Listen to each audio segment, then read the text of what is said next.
मैं प्रकाश चंद चौरसिया, रघुनाथ नगर कॉलोनी, 12 पत्थर, सिवनी से। आइए, इतिहास के अंतर्गत आज हम दूसरा एक महत्वपूर्ण वीडियो महाजनपद काल भाग 2 का अध्ययन करेंगे। इस वीडियो के पूर्व हमने महाजनपद काल भाग 1 में महाजनपद क्या है, महाजनपद काल में आर्थिक, राजनीतिक, सामाजिक, धार्मिक क्या क्या परिवर्तन हुए, द्वितीय नगरीकरण, कुल कितने महाजनपद थे तथा इसकी जानकारी के स्रोत क्या क्या हैं, अर्थात कहाँ से इसकी जानकारी इन 16 जनपद की प्राप्त हुई है, इसके बारे में देखे थे। इनकी राजधानी कौन कौन सी थी तथा वहाँ कौन सी व्यवस्था थी, राजतांत्रिक व्यवस्था थी या गणतांत्रिक व्यवस्था थी, तथा महाजनपदकालीन विशेषताएं क्या थी, हम पढ़ चुके हैं।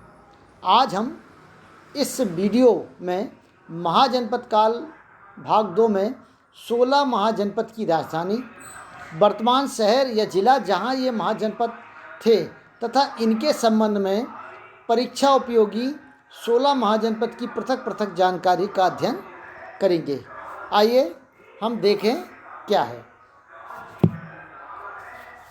महाजनपद एवं उनकी राजधानी। उत्तर वैदिक काल में लोहे की खोज हो चुकी थी और लोहे की खोज से कृषि उपकरण एवं हथियारों का निर्माण शुरू हो चुका था। कृषि कार्यों में जब कृषि उपकरणों का लोहे से जो बने थे उसका उपयोग होने लगा तो उपज अधिक होने लगी, जिससे समाज में आर्थिक, राजनीतिक, सामाजिक, धार्मिक आदि क्रांतिकारी परिवर्तन हमको देखने को मिलते हैं। कृषि उपज बढ़ने से लोगों की आर्थिक स्थिति में भी सुधार हुआ और भरपूर फसल से व्यापार में भी वृद्धि होने लगी। जब ज़्यादा फसल होने लगी तो लोग उसका संग्रहण करने लगे और उसका व्यापार करने लगे। जो जनपद थे अब व्यापार का केंद्र बन गए, अर्थात जो बड़े बड़े जो जनपद थे वो अब एक व्यापार का केंद्र बनने लगे और जनपद धीरे धीरे अब महाजनपद बन गए। यहीं से द्वितीय नगरीकरण की शुरुआत होती है। पहले नगरीकरण की शुरुआत पहले हो चुकी थी, अब ये द्वितीय नगरीकरण की शुरुआत यहाँ से आरंभ हो जाती है। महाजनपद के संचालन हेतु राजनीतिक व्यवस्था भी बनी, अर्थात यहाँ पर भी राजनीतिक संरक्षण की बात आई। व्यापार हेतु मुद्रा का चलन आरंभ होने लगा, अर्थात व्यापार का एक प्रमुख कारण था कि एक मुद्रा होनी चाहिए जिससे लेन देन, क्योंकि वस्तु विनिमय में काफ़ी दिक्कतों का सामना करना पड़ता था, इसलिए अब मुद्रा का चलन आरंभ हो गया। महाजनपद काल की सुरक्षा के लिए जो क्षेत्र थे वहाँ वो अपनी सेना रखने लगे तथा राज्य के सफल संचालन हेतु लोगों से कर लिया जाने लगा था। और ये जो कर था 1/10 भाग था, अर्थात अगर किसी के यहाँ 100 किलो अनाज पैदा हुआ तो उसमें से 10 किलो अनाज गल्ले के मतलब कर के रूप में आपको देना पड़ेगा, शासन को देना पड़ेगा। महाजनपद काल की एक राजधानी भी होती थी जहाँ से महाजनपद का संचालन होता था और माना यह जाता है कि इस काल में 16 महाजनपद थे, जिनमें से 14 में राजतंत्र तथा 2 में गणतांत्रिक व्यवस्था थी। और ये इसकी जानकारी कहाँ से प्राप्त हुई है, इसके पूर्व के वीडियो में हम देख चुके हैं कि ये 16 जनपद कहाँ कहाँ से थे। आगे हम देखेंगे कि ये महाजनपद का एक चार्ट है जिसमें 16 महाजनपद हैं, उनकी राजधानी है तथा ये वर्तमान में किस शहर में स्थित थे। तो इसका एक चार्ट के रूप में यहाँ पर प्रस्तुतिकरण है ताकि एक नज़र में आप इसके बारे में देख सकते हैं और इसके बारे में पढ़ सकते हैं। आगे हम इसका विस्तृत अध्ययन भी एक एक जनपद का करेंगे। ये महाजनपदकालीन जो आहत सिक्के थे उनका ये चित्र है। ये इस तरह के ये जो सिक्के थे जिनमें कोई विशेष चिन्ह बना दिया जाता था और वो ये सिक्के का चलन उस वक्त में आरंभ हो चुका था। तो ये उस कालीन सिक्के का एक चित्र आपके सामने मैं प्रस्तुत किया हूँ। आगे अब हम देखेंगे 16 महाजनपद की जानकारी। सबसे पहला है अंग जनपद, जिसकी राजधानी चंपा नदी को मगध से अलग करती है। चंपा जो नदी है वो मगध से अंग जनपद को अलग करती है। इसमें आधुनिक मुंगेर एवं भागलपुर जिले का क्षेत्र शामिल। वर्तमान में जो आधुनिक मुंगेर है और भागलपुर जिले का जो क्षेत्र है वो अंग जनपद में शामिल है। यह सबसे पूर्व में स्थित जनपद था। ये उस वक्त में सबसे पूर्व में स्थित जनपद था। चंपा को पुराणों में मालिनी कहा गया। जो चंपा जो था जनपद था उसको पुराणों में मालिनी कहा जाता था।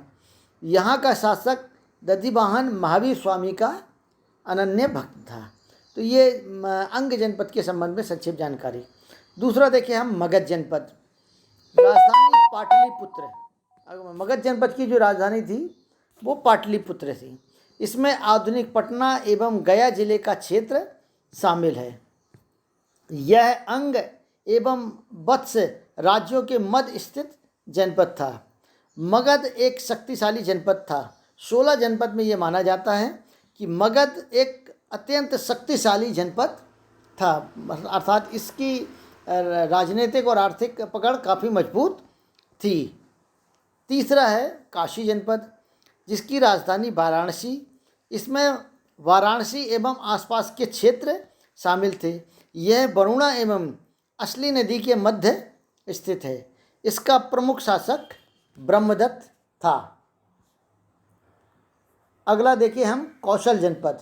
इसकी राजधानी है श्रावस्ती। कौशल को सरयू नदी 2 भागों में बांटती है। कौशल जो नदी थी उसको 2 भागों में बांटती थी, एक उत्तरी कौशल और एक दक्षिणी कौशल। उत्तरी कौशल जो थी इसकी राजधानी श्रावस्ती और दक्षिण कौशल जिसकी राजधानी कुशावती। बाकी ये कौशल जनपद के अंतर्गत ही था, अर्थात एक ही शासक यहाँ पर शासन करता था। इसमें गंगा नदी के उत्तर में नेपाल की पहाड़ियों तथा बिहार में वैशाली तक का क्षेत्र शामिल था। तो ये कौशल जनपद था। 5वां है बज्जी जनपद। इसकी राजधानी वैशाली। इसमें आधुनिक पटना एवं गया जिले का क्षेत्र शामिल है, अर्थात वर्तमान में जो पटना और गया का क्षेत्र है वो बज्जी जनपद के अंतर्गत आता है। यह 8 जनपद मिलकर बना गणतंत्र था, अर्थात यहाँ पर गणतांत्रिक व्यवस्था थी। यहाँ पर राजतंत्र नहीं चलता था। जो 8 जनपद के क्षेत्र के लोग जो थे, प्रतिनिधि थे, वो मिलकर बज्जी जनपद का प्रशासन चलाते थे। और उसके बाद है मल्ल जनपद। इसकी राजधानी कुशीनारा एवं पावा। इसके 2 भाग थे, एक राजधानी कुशीनगर और दूसरी की राजधानी पावा थी। इसमें गोरखपुर व देवरिया जिले का क्षेत्र शामिल था और यहाँ पर भी गणतंत्र व्यवस्था लागू थी। अर्थात अगर गणतंत्र की बात करें, जो 16 महाजनपद थे उसमें बज्जी जनपद और मल्ल जनपद, इनमें गणतांत्रिक व्यवस्था थी। यहाँ राजतंत्र नहीं था, अर्थात राजा यहाँ प्रशासन नहीं करता था। यहाँ पर गणतंत्र व्यवस्था थी, लोग मिलकर प्रशासन करते थे। बाकी अन्य 14 जगह में जो राजनीतिक व्यवस्था वो राजतांत्रिक व्यवस्था थी। 7वां है चेदी जनपद। इसकी राजधानी शक्तिमती है और यमुना के किनारे बुंदेलखंड एवं झांसी का क्षेत्र है और महाभारत काल में भी इस चेदी जनपद की जानकारी का उल्लेख देखने को मिलता है। 8वां है वत्स जनपद। इसकी राजधानी है कौशाम्बी। जो उत्तर प्रदेश के इलाहाबाद का जो क्षेत्र है वो ये वत्स जनपद के अंतर्गत आता है। ये जैन एवं बौद्ध धर्म का एक केंद्र रही है। कौशाम्बी जो थी जैन एवं बौद्ध धर्म का एक केंद्र रही है, अर्थात यहाँ पर जैन धर्म और बौद्ध धर्म काफ़ी विकसित हुआ। 9वां नंबर का है कुरु जनपद। कुरु राजधानी इंद्रप्रस्थ। ये वही राजधानी इंद्रप्रस्थ है जो वर्तमान में दिल्ली का क्षेत्र जो माना जाता है, ये इसकी राजधानी थी। दिल्ली, मेरठ और गाजियाबाद के आसपास का जो क्षेत्र है ये कुरु जनपद के अंतर्गत आता है। और कुरु वंश की राजधानी जानकारी हमको महाभारत के काल में देखने को मिलती है, सुनने को भी मिलती है कि कुरु वंश थे। 10वां है पांचाल जनपद। राजधानी उत्तरी पांचाल और जिसके उत्तरी पांचाल जिसकी राजधानी थी अहिछत्र और दक्षिणी पांचाल जिसकी राजधानी थी काम्पिल्य। और बरेली, बदायूं, फर्रुखाबाद जिले का जो क्षेत्र था पांचाली जनपद के अंतर्गत आता था। महाभारत की द्रौपदी जिसका नाम पांचाली था वो यहीं की थी। जो महाभारत काल में हमने देखते होंगे पांचाली करके कहते हैं, द्रौपदी का एक नाम था पांचाली, वो पांचाल राज की होने के कारण ही उसका नाम पांचाली भी पड़ा था। आगे हम देखेंगे 11वें नंबर पे मत्स्य जनपद, इसकी राजधानी विराटनगर है। मत्स्य जनपद की राजधानी विराटनगर है।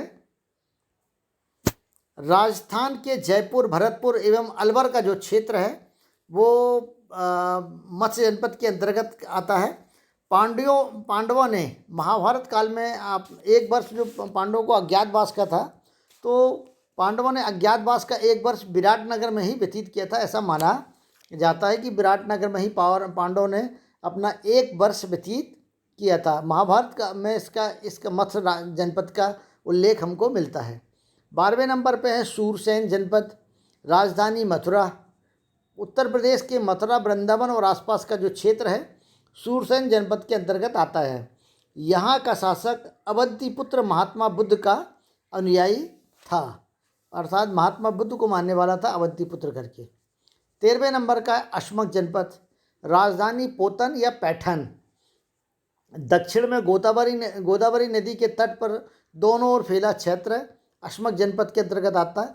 दक्षिण भारत का एकमात्र महाजनपद था, अर्थात अगर हम देखें कि अधिकांश जनपद जो थे, जो 14 भारत में जो 14 जनपद थे उनमें से 13 जनपद आपको उत्तरी भाग में देखने को मिलते हैं।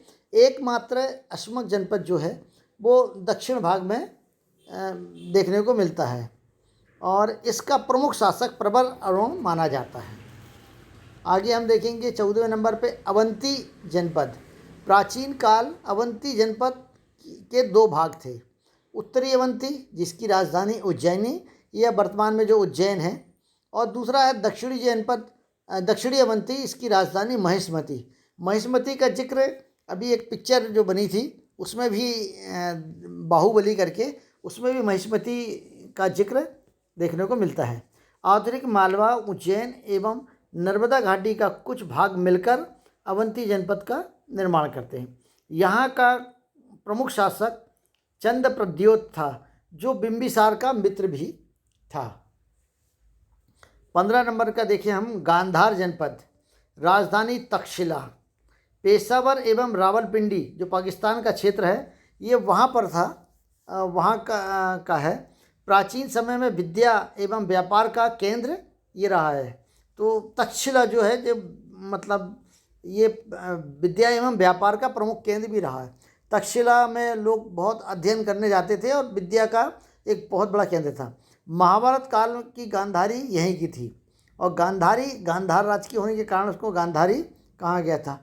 और मामा शकुनी वो भी यहीं का माना जाता है। 16वें नंबर पर है कंबोज जनपद, राजधानी हाटक, जिसका वैदिक युगीन नाम राजपुर माना जाता है। दक्षिण पश्चिमी कश्मीर एवं अफगान का कुछ भाग, ये जो है ये पाकिस्तान एवं अफगान का कुछ भाग कंबोज जनपद के अंतर्गत है। यहाँ यह जनपद श्रेष्ठ घोड़ों के लिए प्रसिद्ध था, अर्थात यहाँ पर ये माना जाता है कि श्रेष्ठ घोड़े यही कंबोज जनपद में मिलते थे। तो गांधार और कंबोज जनपद ये भारत के बाहर वाला है। गांधार पाकिस्तान में है और कंबोज जनपद पाकिस्तान, दक्षिणी कश्मीर और अफगानिस्तान का कुछ भाग मिलाकर ये कंबोज जनपद का निर्माण करते हैं। आशा है कि आपको ये वीडियो पसंद आएगा और यदि पसंद आए तो लाइक करिएगा, सब्सक्राइब करिएगा और अपने अन्य मित्रों को भी सेंड करिएगा ताकि वो भी इसका लाभ उठा सके। और भाग 1 और भाग 2 जब आप पूरा पढ़ेंगे तो आपका जो कॉम्पिटिशन वाले एग्जामिनेशन होते हैं वो पूरी तैयारी इसकी हो जाएगी। धन्यवाद।